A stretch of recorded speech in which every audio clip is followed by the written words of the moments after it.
it's a kick in the teeth, frankly, when they won't spend money here to deal with these absolutely deadly roads.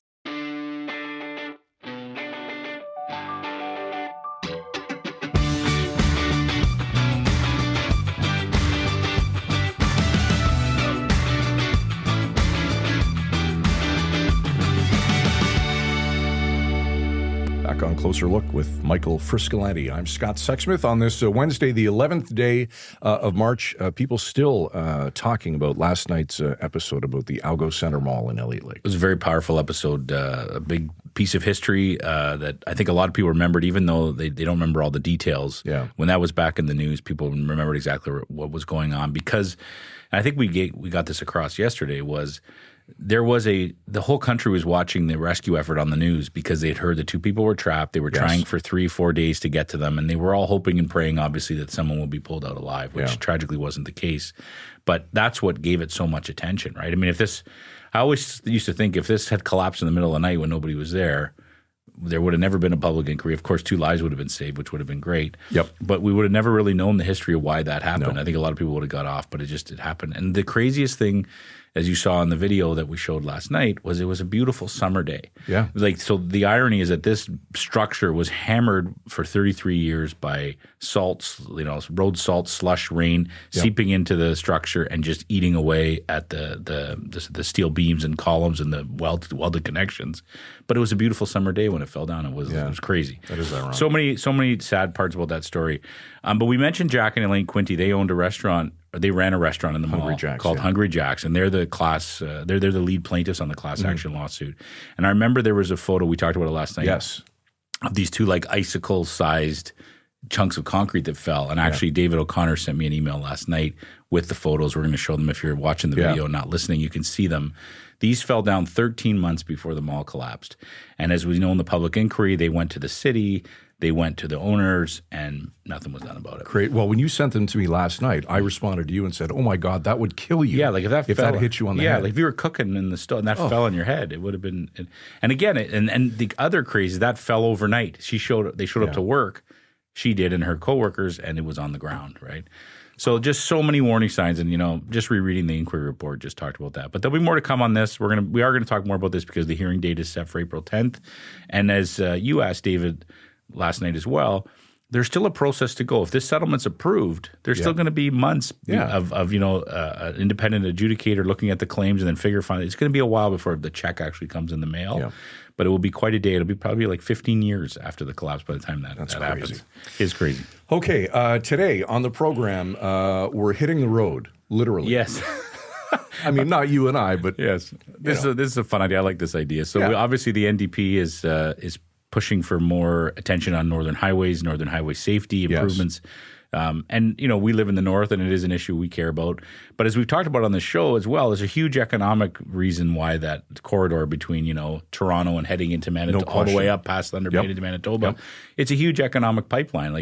Things are moved across the country on that piece, and it's pretty dangerous, and there's a lot of accidents, and it's really not where it needs to be. So the NDP's gone on a road trip to kind of draw attention, stopping in different communities. And we thought, wouldn't it be fun to catch up with them on the road as opposed to having them just stop in the studio? So we're going to see where they're at and what they're hearing. All right. And today we have NDP leader Marit Stiles joining us, as well as Timiskaming-Cochrane MPP John Vanthof. In a recent 10-day stretch, 8 people were killed on Northern Ontario highways, part of a longer pattern of deadly crashes along the Highway 1117 corridor, a route connecting communities across the north that critics say hasn't kept pace with safety needs. In the north, highways aren't just roads, they're lifelines. And when a crash or bad weather shuts them down, there's often no alternate route. Ontario NDP leader Marit Stiles has been touring the north with members of her caucus on a trip called Our Roads, Our Safety. Marit joins us now from the road riding shotgun with Timiskaming-Cochrane MPP John Vanthof. Welcome to Closer Look, Marit. Good to see you again. Great to be here. Okay, Marit, a lot of serious questions and things to talk about today, but I want to get this question out of the way first. A long road trip with a colleague isn't always a recipe for success. How are you and John getting along? Is everything okay with the two of you? Well, So far, so good, I think. You have to ask John that. But I will say I joined up a little later. So John Vanthof and Guy Bourgoin and Saul Mamakwa, they've been on the road already for about a week. And I got to tell you, I would say things were getting a little tense there. No, they're having a lot of fun. But they also they've shared some details that I don't think I can share on the. We'll keep that out. That's great. Just give us a quick zoom of the camera. This we see John. You can wave. There all right. he So is. he's actually trying to keep your eyes on the road. Be careful. Oh no, don't look. Don't look, John. Good stuff. Hands Good at stuff. 10 and 2. Good stuff. Honestly, don't you guys, with all the negative things going on, just wonder whether you should even drive back to Queen's Park? Just keep going somewhere else? You know what? I got to say, it is one of the nice things about this road trip is it sure is nice to be out on the road and talking to real regular people instead of having to deal with Queen's Park. But we are going back on the 23rd of March, and that's part of why we're doing this, right? Is we want to be able to bring the voices, the stories of Northern Ontarians, especially around highways and the safety issues here. We want to bring it back to Queen's Park with us when the House comes back. All right, let's get to those serious issues, Marit. You're at the tail end of a tour that has taken you to a number of different communities where you're talking highway safety. What have you been hearing from people? Well, gosh, we've heard from hundreds of people, whether it's like stopping in at Tim Hortons or we had a big town hall in Thunder Bay a few days ago, and every single stop that we've made, we hear just terrible stories. So many. I don't think you meet a person up here who hasn't been impacted by some kind of tragic loss or terrible accident from a lot of first responders about the toll it takes on them. Just last night in Wawa, we heard from the emergency room doctor, and we've heard from paramedics and firefighters, and everybody has a terrible story to tell. But the other thing is, that like everybody has close calls happening all the time on highways 11 and 17. And so we know that they've been raising the alarms about this for years. Like, this is not new, but it's just gotten so much worse over recent years, like you said. And so people are looking for solutions now. And I think that's one of the things that we're hearing the most is, there are things that can be done right now around road maintenance, around inspections that would help immediately. And then, no question that we have to have more 4-lane highway with medians, or we're going to continue to lose a lot of lives. Can you speak a little more to that, Marit? And if you were the premier today, what would be the first thing you do to improve Northern highways? Well, the first thing I do is what John Vanthof here is going to be doing, which is he's brought forward a motion that speaks to the fact that these highways fixing this link, because let's be clear, you all know this, but a lot of people around Ontario don't realize that Highway 11 and 17, like this is part of the Trans-Canada Highway, and that there are choke points where, if anything shuts down, and it shuts down all the time, then we don't have goods, services moving across this country. Everything just stops. And so, we need to declare this highway and the maintenance and expansion of this highway a matter of provincial significance, and I think a nationally significant project, like what Mark Carney has been saying he wants. This should have been on the list of our priorities as a province, and John's going to bring that to a vote when the House comes back, so the government has a chance to do the right thing, declare it that, and then let's get moving and let's start addressing this, because we know that the highways are lifelines for Northerners. That there's no question. But if the government doesn't think that's a good enough reason to fix these roads, then for goodness sake, let's talk about it as a matter that impacts our economy nationally. That's a great point you bring up, Marit, the national point, because these roads do have a huge economic impact, not only for the province of Ontario, but for the entire country. Could you maybe speak to that a little bit? Sure. I mean, you think about the Nipigon Bridge, right? For example, when that opened, 2017, I think it was, that's just a bit south of Thunder Bay. When that opened and then shut down almost immediately, some people remember that, everything ground to a halt. And so it is actually like a choke point. And we need to address that. So that's like a very good specific example, but the road closures are happening all the time.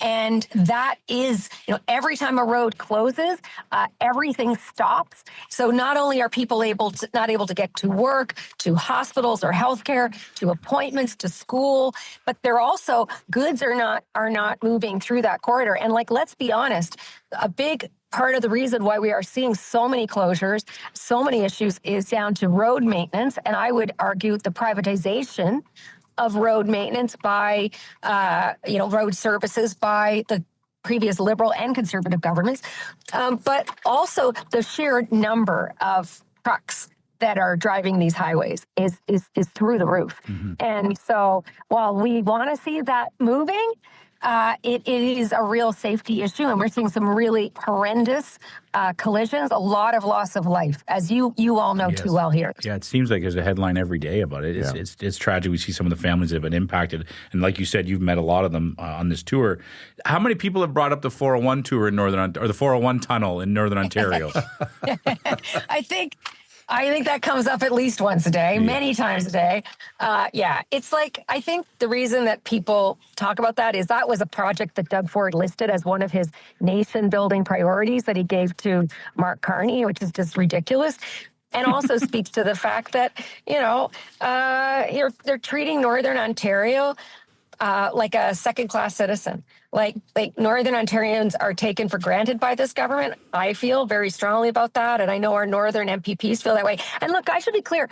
John here with me, John Vanthof and Guy Bourgoin and Saul Mamakwa and folks like France Jalina and Jamie West and Lise Beaujois as well. Like, they're all Northern MPPs. They know these issues. They live it every day. And so they drive these highways all the time. So this was really about documenting the stories of the people up here, because we know it.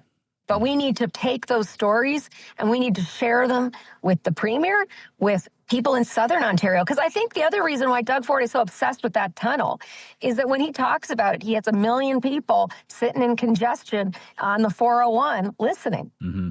There's a lot of voters who care about that down there. I don't think it's a solution. And it's certainly for people in the North, like it's a kick in the teeth, frankly, when they won't spend money here to deal with these absolutely deadly roads. Mm-hmm. Marit, the province is also pushing development in the north, including the Ring of Fire. Can the region support that kind of development if the main highway corridor is still this dangerous? Yeah, well, we don't think so. And that was another point that a lot of people have been raising with us. And actually, you know what? I'm going to turn the camera over to John because he stopped driving. Yeah, right on. I think he may want to tell you a little bit about the trip they took to the road. Hold Absolutely. on. Great. Thanks, John. Hey, John. Hey, how are you doing? Good. Good. So we drove up to where the new Ring of Fire road is supposed to start. So it's about 100 clicks past Geraldton. Mm-hmm. And as you know, Geraldton's on Highway 11. And we made a video there that's gotten a couple 100,000 views and basically said, okay, so the Ring of Fire road is going to dump onto Highway 11.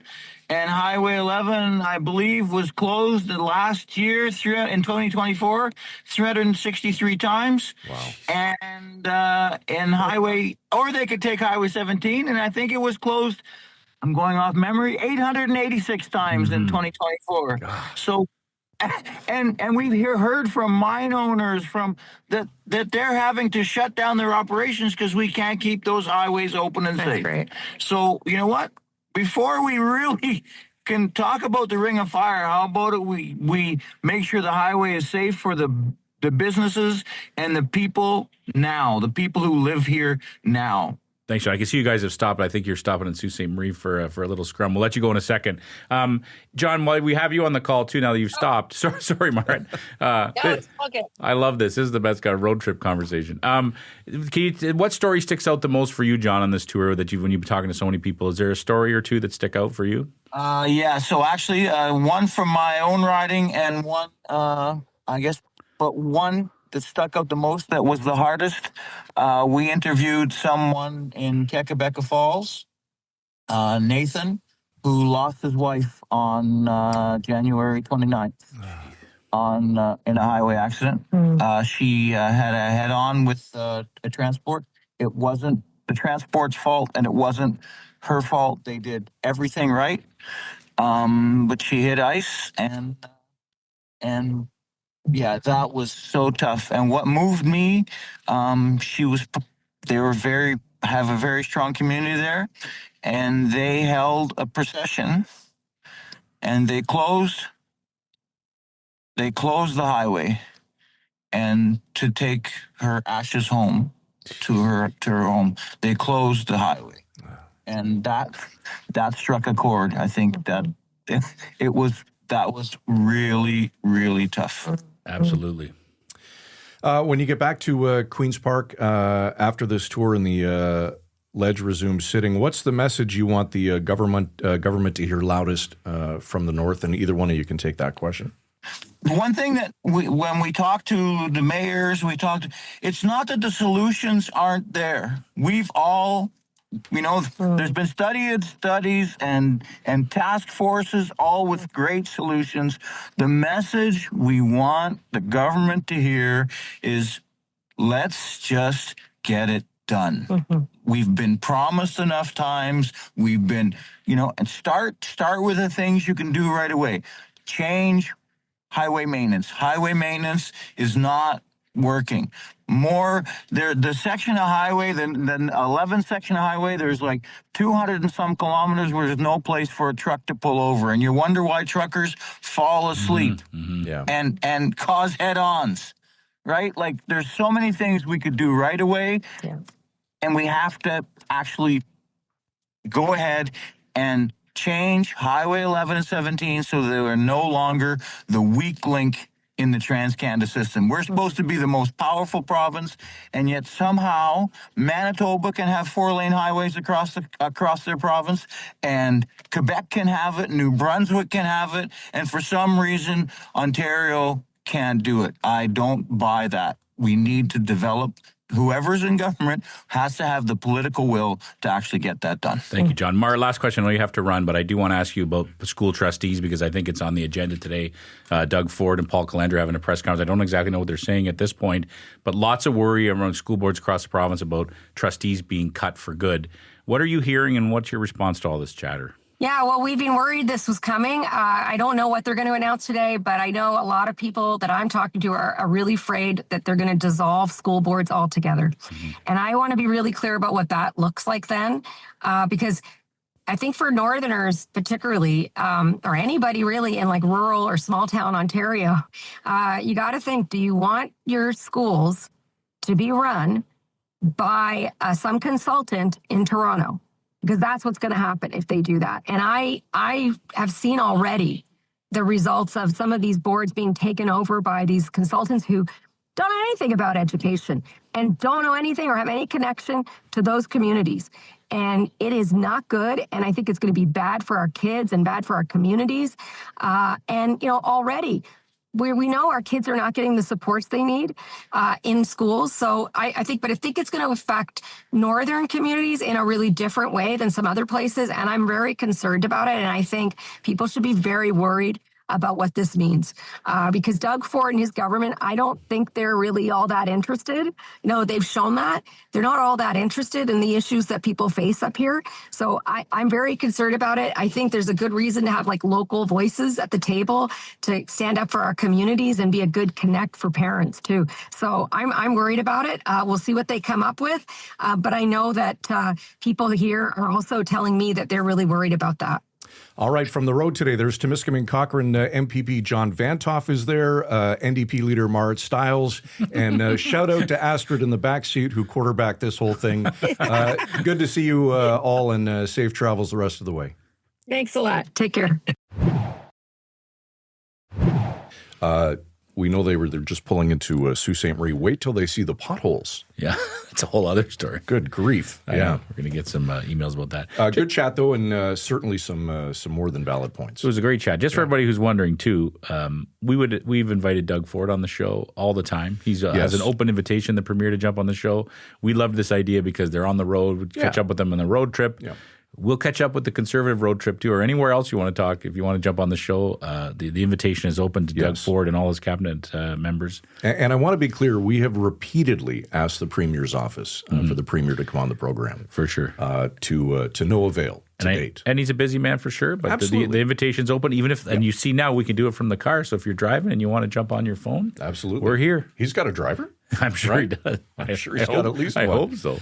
All right, that's it for us tonight. Closer look at villagemedia.ca. What do you think about the highways around the province? Let us know. We'd love to hear from you. And check us out at closerlookpodcast.ca. For Derek Turner, executive producer of this evening's program, Michael Friscolanti, our editor-in-chief, I'm Scott Sexsmith. Thanks for your time. We'll see you tomorrow night at 7 right here on Closer Look.